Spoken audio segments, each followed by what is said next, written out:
कक्षा 7 का 7 चैप्टर है क्षेत्रीय संस्कृतियों का निर्माण, जो एनसीईआरटी का हिस्ट्री सीरीज है। इसमें से पहला 7 नंबर चैप्टर का नाम है क्षेत्रीय संस्कृतियों का निर्माण।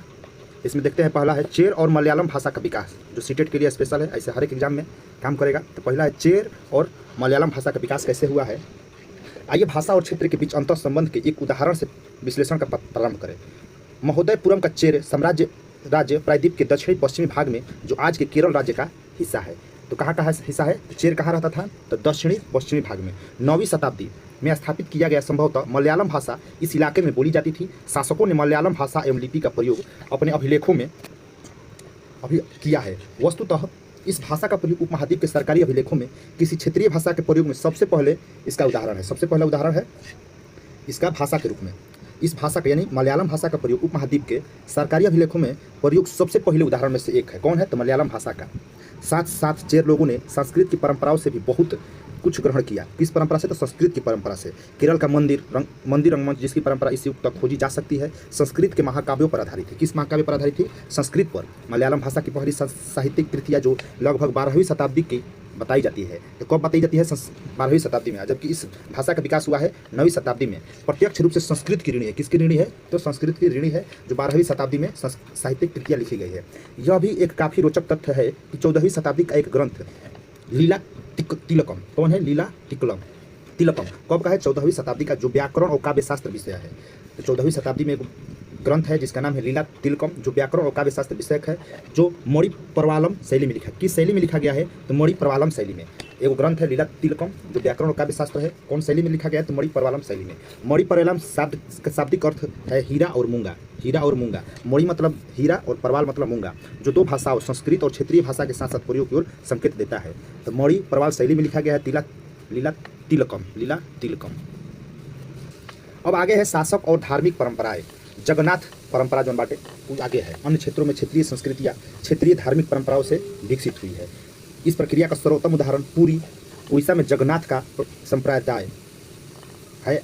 तो जगन्नाथ का शाब्दिक अर्थ दुनिया का मालिक, जो विष्णु का पर्यायवाची है। आज तक जगन्नाथ की काष्ठ प्रतिमाएं स्थानीय जनजातीय लोगों द्वारा बनाई जाती थी। किसका, तो काष्ठ प्रतिमाएं, जिससे यह तात्पर्य होता है कि जगन्नाथ मूलतः एक स्थानीय देवता थे। कहाँ के देवता थे, स्थानीय देवता थे, जिन्हें आगे चलकर विष्णु का रूप मान लिया गया। तो शुरू में स्थानीय देवता माना जाता था, इन समय के साथ विष्णु का रूप मान लिया गया। 12वीं शताब्दी में गंग वंश के अत्यंत प्रतापी राजा, किस वंश का, गंग वंश का, कब, तो 12वीं शताब्दी में। और गंग वंश का राजा अनंत वर्मन ने पुरी में पुरुषोत्तम जगन्नाथ के लिए एक मंदिर बनाने का निर्णय लिया। उसके बाद 1230 ईस्वी में राजा अनंग भीम तृतीय ने अपना राज्य पुरुषोत्तम जगन्नाथ को अर्पित कर दिया और स्वयं को जगन्नाथ का प्रतिनियुक्त घोषित कर दिया। तो पहली बार जगन्नाथ मंदिर किसने बनाया है, 12वीं शताब्दी में गंग वंश के राजा अनंत वर्मन ने। और आगे चलकर 1230 ईस्वी में गंग वंश के ही शासक अनंग भीम तृतीय ने अपना राज्य पुरुषोत्तम जगन्नाथ को अर्पित कर दिया और अपने आप को जगन्नाथ का प्रतिनियुक्त घोषित कर दिया।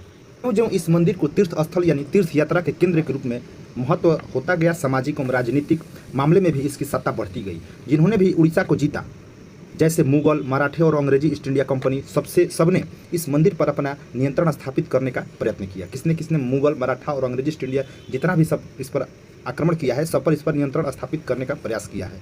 ये सब यह महसूस करते थे कि मंदिर पर नियंत्रण प्राप्त करने में स्थानीय जनता में उसका शासन स्वीकार्य हो जाएगा।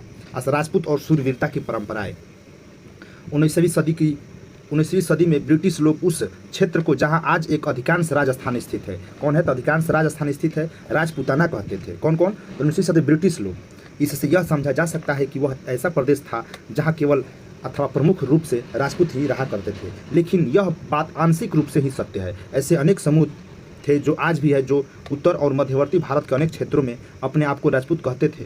यह भी सच है कि राजस्थान में राजपूतों के अलावा अन्य लोग भी रहते थे। तथापि अक्सर यह माना जाता है कि राजपूत ने राजस्थान को एक विशिष्ट संस्कृति प्रदान की।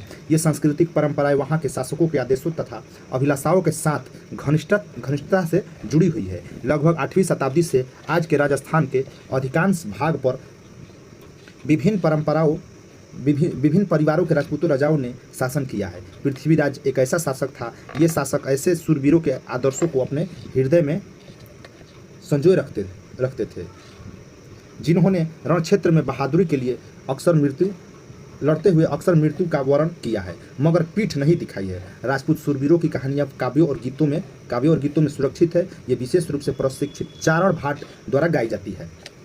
चारण भाट जो था विशेष रूप से राजपूत का गुणगान करता था। काव्य और गीत के ऐसे शूरवीरों की स्मृति को सुरक्षित रखते थे। उनसे यह आशा की जाती थी कि वे अन्य जनों को भी उन शूरवीरों का अनुकरण करने के लिए प्रेरित एवं प्रोत्साहित करेंगे। साधारण जन भी इन कहानियों से आकर्षित होते थे। इन कहानियों में अक्सर नाटकीय स्थितियाँ और स्वाभाविक स्वामी भक्ति, मित्रता, प्रेम, शौर्य, क्रोध आदि प्रबल संवेगों का चित्रण होता था। क्या स्त्रियां को भी इन कहानियों में स्थान प्राप्त था? कहीं कहीं यह चित्रित किया गया है कि स्त्रियां अपने शूरवीरों पतियों का जीवन मरण दोनों का अनुसरण करती थी। यानी जब तक जिएगी तब तक साथ रहेगी पति, और मर जाने के बाद अपने पति के साथ ही मर जाएगी। सती प्रथा यानी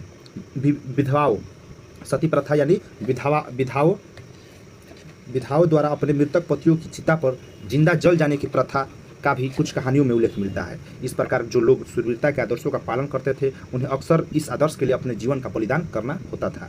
क्षेत्रीय सामंतों से परे यानी स्त्रियां जो थी पहले अपने पति के साथ जीवन और मरण, मतलब जब तक जिएगी तब तक साथ रहेगी। पति मर जाता था उस समय या तो विधवा होकर गिर जाती थी, या सती प्रथा भी था उस समय, और जौहर था जो अपने पति के साथ ही अपने आप को जौहर कर लेती थी। क्षेत्रीय सामंतों से परे कथक नृत्य की कहानियाँ। यदि शूरवीरताओं के विभिन्न क्षेत्रों में भिन्न भिन्न रूपों में मिल सकती तो नृत्य के विषय में भी यही सच है। आइए नृत्य के एक रूप कथक के इतिहास को देखें। यह नृत्य शैली उत्तर भारत के अनेक भागों से जुड़ी हुई है। कथक शब्द का अर्थ होता है कथा, जिसका प्रयोग संस्कृत तथा अन्य भाषाओं में कहानी के लिए किया जाता है।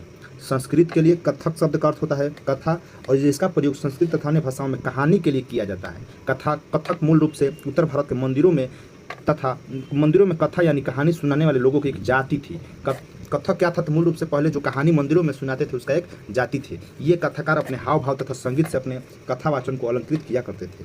15वीं और 16वीं शताब्दी में भक्ति आंदोलन के प्रसार के साथ कथक एक विशिष्ट नृत्य का रूप धारण करने लगा। कब? तो 15वीं और 16वीं में जब भक्ति आंदोलन का प्रसार हुआ तो उस समय कथक जो था एक विशिष्ट नृत्य का रूप धारण करने लगा। राधा कृष्ण, याद रखना है, राधा कृष्ण के पौराणिक आख्यान यानी कहानियाँ का लोक नाट्य के रूप में प्रस्तुत किया जाता था, जिसे रासलीला कहा जाता था। रासलीला में लोक नृत्य के साथ कथाकार के मूल हाव भाव भी जुड़े होते थे। मुगल बादशाह और उनके अभिजात शासकों ने कथक नृत्य राज दरबार में प्रस्तुत किया जाता था। जब शुरू कथक केवल वो जाति था जो मंदिरों में सुनाता था कथा, बाद में क्या हो गया, जो राज दरबार में प्रस्तुत किया जाता था। यह जहाँ इस नृत्य ने अपने वर्तमान अभिलक्षण अर्जित किए और वह एक विशिष्ट नृत्य शैली के रूप में विकसित हो गया। आगे चलकर यह दो परंपरा था, घराना और में फूला राजस्थान जयपुर घराना में और लखनऊ में। कहाँ पर? तो 2 घराना में फैला, लखनऊ और जयपुर में। अवध के अंतिम नवाब वाजिद अली शाह के संरक्षण में यह प्रमुख कला के रूप में उभरा। 1850 से 75 के दौरान यह नृत्य शैली के रूप में इन 2 क्षेत्रों में ही नहीं बल्कि आज के पंजाब, हरियाणा, जम्मू कश्मीर, बिहार, मध्य प्रदेश के निकटवर्ती इलाकों में भी पक्के तौर पर स्थापित हो पाया। यानी कथक जो है वाजिद अली के शाह में संरक्षण प्राप्त हुआ, और कहाँ से? तो लखनऊ और जयपुर घराना में इसका विकास हुआ, और समय आते आते पंजाब, हरियाणा और जम्मू कश्मीर, बिहार तथा मध्य प्रदेश के निकटवर्ती इलाकों में स्थापित हो पाया। इसकी प्रस्तुति में लिप्त द्रुत पद संचालन, उत्तम वेशभूषा तथा कहानियों के प्रस्तुतिकरण एवं अभिनय पर जोर दिया जाने लगा। अनेक अन्य सांस्कृतिक गतिविधियों की तरह कथक को भी 19वीं सदी तक तथा 20वीं शताब्दी में अधिकांश ब्रिटिश शासकों ने नापसंद किया। 19वीं और 20वीं शताब्दी में अधिकांश क्या हुआ, नापसंद किया जाने लगा ब्रिटिश प्रशासकों के द्वारा। फिर भी यह जीवित बचा रहा और गणिकाओं के द्वारा पेश किया जाता रहा। किसके द्वारा? गणिकाओं के द्वारा। स्वतंत्रता की प्राप्ति के बाद तो देश में 6 शास्त्रीय नृत्य के रूप में मान्यता मिल गई। यानी अभी टोटल कितना है? 6 हो गए हैं शास्त्रीय नृत्य। शास्त्रीय नृत्य क्या होता है? किस कला के रूप को शास्त्रीय माना जाए, इस प्रश्न का उत्तर देना अक्सर बहुत कठिन होता है। क्या हम उस रूप का शैली को शास्त्रीय कहते हैं जिसका विषय धार्मिक हो, अथवा हम यह शास्त्रीय इसलिए मानते हैं क्योंकि इसके लिए अत्यधिक कौशल की आवश्यकता होती है, जो कई वर्षों के लंबे प्रशिक्षण से ही प्राप्त होता था। शास्त्रीय नृत्य अब टोटल कितना है शास्त्रीय नृत्य? टोटल भारत में भी 6 गो है। पहला है भारत का तमिलनाडु क्षेत्र में भरतनाट्यम, कथकली केरल का है। उड़ीसा में ओडिसी है, कुचिपुड़ी आंध्र प्रदेश, मणिपुर में, और मणिपुरी और कथकली केरल में, और कथक हो जाएगा उत्तर भारतीय में। इसके बाद संरक्षकों के लिए चित्रकला और लघु चित्रों की परंपरा। एक अन्य परंपरा जो कई रीतियों से विकसित हुई वह थी लघु चित्र की परंपरा। लघु चित्र, जैसा कि उसके नाम से ही पता चलता है, छोटे आकार के चित्र होते हैं जिन्हें आमतौर पर जल रंग से कपड़े या कागज पर चित्रित किया जाता था। प्राचीनतम लघु चित्र तालपत्रों लकड़ी की तख्तियों पर चित्रित किए गए थे। प्राचीन में कहाँ पर? तो तालपत्र और लकड़ी पर इनमें से सर्वाधिक सुंदर पूछेगा तो जो पश्चिम भारत में पाए गए जैन ग्रंथों को सचित्र बनाने के लिए प्रयोग किए गए थे। मुगल बादशाह अकबर, जहांगीर और शाहजहां ने अत्यंत कुशल चित्रकारों को संरक्षण प्रदान किया, जो प्राथमिक रूप से इतिहास और काव्यों की पांडुलिपियों चित्रित करते थे। ये पांडुलिपियाँ आमतौर पर चटक रंगों चित्रित की जाती थी। तो चटक रंग का प्रयोग किया जाता था। इसके पहले जो लघु चित्र था जल रंग का, जो कपड़ा और कागज़ पर बनता था। इसके बाद अकबर, जहांगीर और शाहजहां संरक्षण प्रदान किया और ये पांडुलिपियों पर चित्रित करते थे। पांडुलिपियां में आमतौर पर चटक रंगों में चित्रित की जाती थी। उनमें दरबार के दृश्य, किस चीज़ का दृश्य चित्र होता था, तो दरबार के दृश्य की लड़ाइयाँ, शिकार का दृश्य और सामाजिक जीवन के अन्य पहलू भी चित्रित किए जाते थे। इसके बाद अक्सर उपहार के तौर पर इन चित्रों का आदान प्रदान किया जाता था। किसके तौर पर? उपहार के तौर पर ये कुछ गिने चुने लोगों, बादशाह और उनके घनिष्ठ जनों द्वारा ही देखा जा सकता था। मुगल साम्राज्य के पतन के साथ अनेक चित्रकला मुगल दरबार छोड़कर नए उभरने वाले क्षेत्रीय राजा दरबारों में चले गए। परिणाम स्वरूप मुगलों की कलात्मक रुचियों ने दक्षिण के क्षेत्रीय दरबारों और राजस्थान के राजपूतानी राज दरबारों को प्रभावित किया।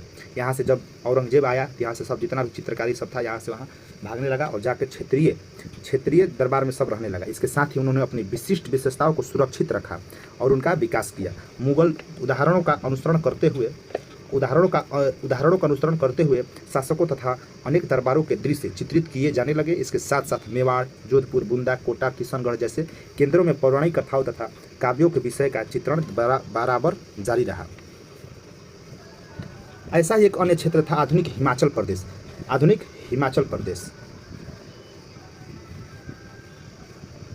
प्रदेश के इर्द गिर्द हिमालय की तलहटी का इलाका। 17वीं शताब्दी के बाद वाले वर्षों में इस क्षेत्र में लघु चित्रकला के एक साहसपूर्ण एवं भावपूर्वक शैली का विकास हो गया, जिसको बसोहली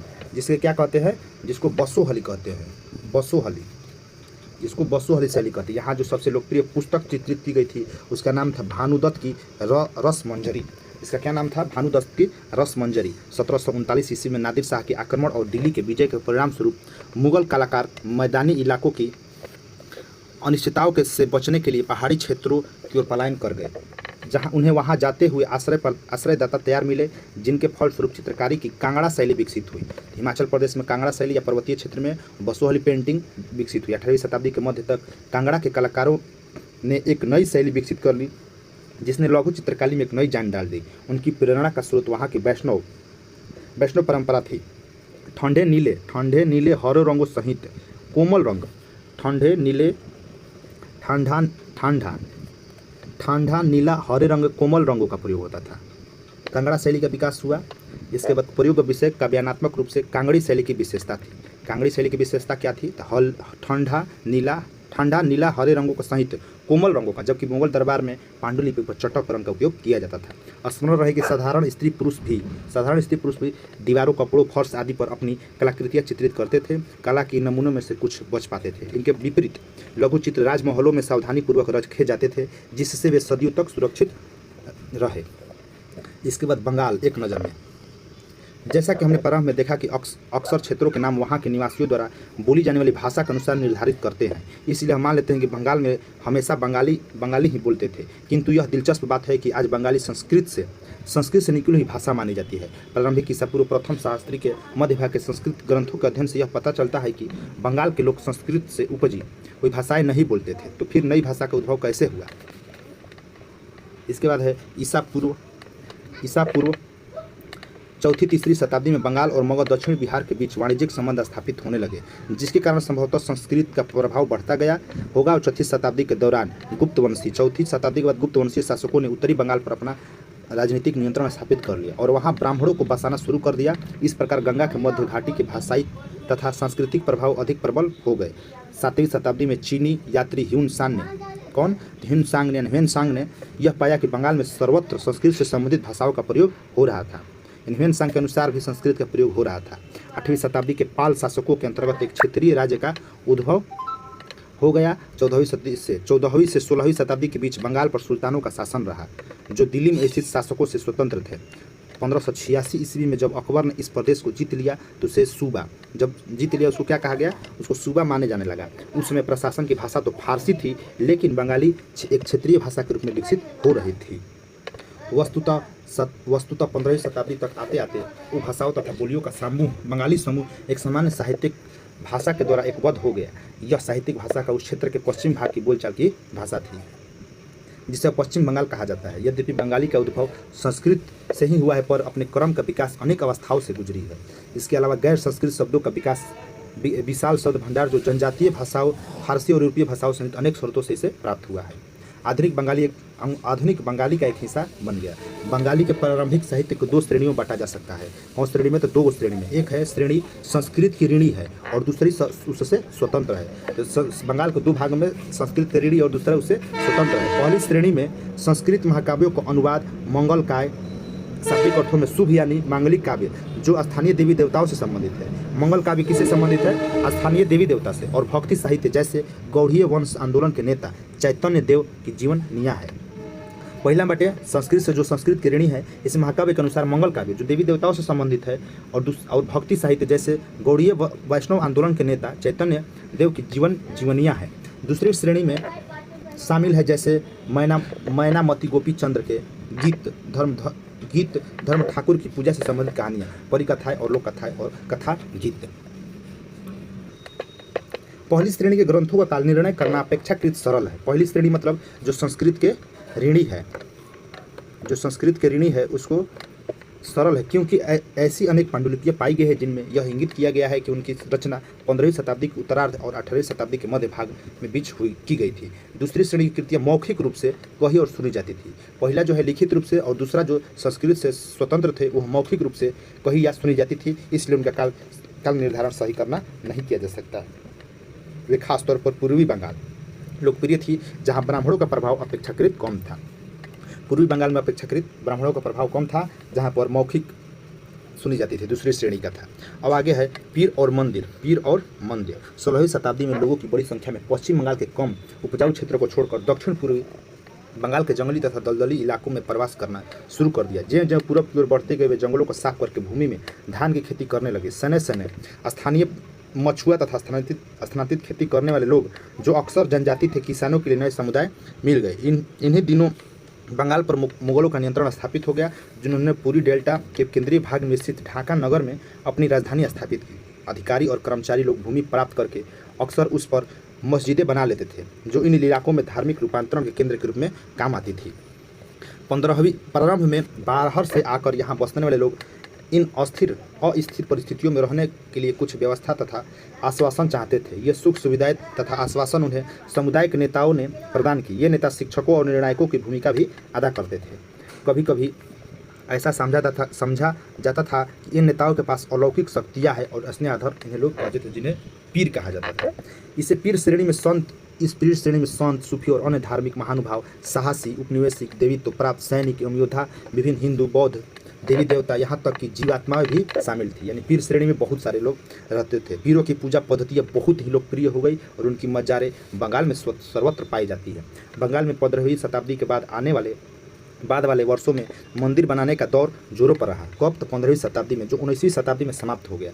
जोरों पर कब रहा? 15वीं शताब्दी तक, 19वीं तक समाप्त हो गया। हमने देखा कि मंदिर और अन्य धार्मिक भवन अक्सर उन व्यक्तियों या समूहों द्वारा बनाए जाते थे जो शक्तिशाली बन रहे थे। वे इनके माध्यम से अपनी शक्ति का भक्ति भाव प्रदर्शन करना चाहते थे। बंगाल में साधारण ईंटों और मिट्टी गारे से अनेक निम्न सामाजिक समूहों जैसे कालू, जो इसको तेली कहते थे, कंसारी किसको कहते थे, घंटा धातु के कारीगर आदि के समर्थन से बने हैं। यानी मंदिर किसने बनाया है? कालू, जिसको तेली कहते हैं, कंसारी जो घंटा धातु के कारीगर होते थे, के समर्थन से ही बना है। यूरोप के व्यापारी कंपनियों के आ जाने से आर्थिक अवसर पैदा हुए। इन सामाजिक समूहों से संबंधित अनेक परिवारों ने इन अवसरों का लाभ उठाया। जैसे जैसे लोगों की सामाजिक तथा आर्थिक स्थिति सुधरती गई, उन्होंने इस स्मारकों के निर्माण के माध्यम से अपनी परिस्थिति या प्रतिष्ठा की घोषणा कर दी। जब स्थानीय देवी देवता जो पहले गांव में छान छप्पर वाली झोपड़ियों में रहते थे, छान और छोपरी झोपड़ में रहते थे, तो पहला है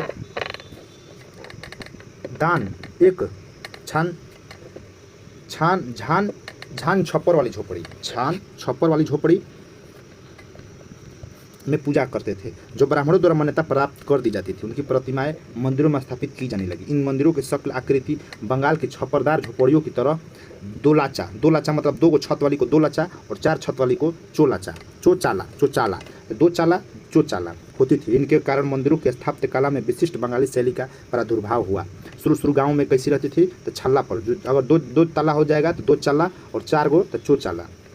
अपेक्षाकृत अधिक जटिल चौचाला यानी 4 छतों वाली ढांचों में 4 त्रिकोणीय छतें 4 दीवारों पर रखी जाती थी, जो ऊपर तिर्यक रेखा या एक बिंदु तक जाती थी। मंदिर आमतौर पर एक वर्गाकार चबूतरों पर बनाए जाते थे। उनके भीतर भाग में कोई सजावट नहीं, लेकिन अनेक मंदिरों की बाहरी दीवारें चित्रकारी, अंदर जो थी कोई सजावट नहीं और बाहरी दीवारें चित्रकारों से सजावट टाइल अथवा मिट्टी की पट्टियों से सजी होती थी। कुछ मंदिरों में, विशेष रूप से पश्चिम बंगाल के बांकुर जिले में विष्णुपुर के मंदिर में ऐसी सजावट अत्यंत उत्कृष्ट कोटि तक पहुंच चुकी थी। एक बाद मछली के रूप में भोजन। परंपरागत भोजन संबंधी आदतें आमतौर पर स्थानीय रूप से उपलब्ध खाद्य पदार्थों पर निर्भर करती है। बंगाल एक नदीय मैदान है जहाँ पर मछली और धान की उपज बहुतायत से होती है, इसलिए यह स्वाभाविक है कि इन दोनों वस्तुओं को गरीब बंगालियों की भोजन सूची में शामिल प्रमुख स्थान प्राप्त है। मछली पकड़ना वहाँ का प्रमुख धंधा है और बंगाली साहित्य में मछली का स्थान पर उल्लेख मिलता है। इससे ज़्यादा और क्या होगा कि मंदिर और बौद्ध विहारों की दीवारों पर जो मिट्टी की पट्टियाँ लगी है उसमें भी मछलियों को साफ करते हुए टोकरियों में भरकर बाजार ले जाते हुए दर्शाया गया है। ब्राह्मणों को समीस भोजन करने की अनुमति नहीं थी, लेकिन स्थानीय आहार में मछली की लोकप्रियता को देखते हुए ब्राह्मण धर्म के विशेषज्ञ ने बंगाली ब्राह्मणों के लिए इस निषेध में ढील दे दी। ब्रह्म धर्म पुराण, जो बंगाल में रचित 13वीं शताब्दी का संस्कृत ग्रंथ है, कौन? तो बृहधर्म पुराण, जो बंगाल में रचित 13वीं शताब्दी का संस्कृत ग्रंथ है।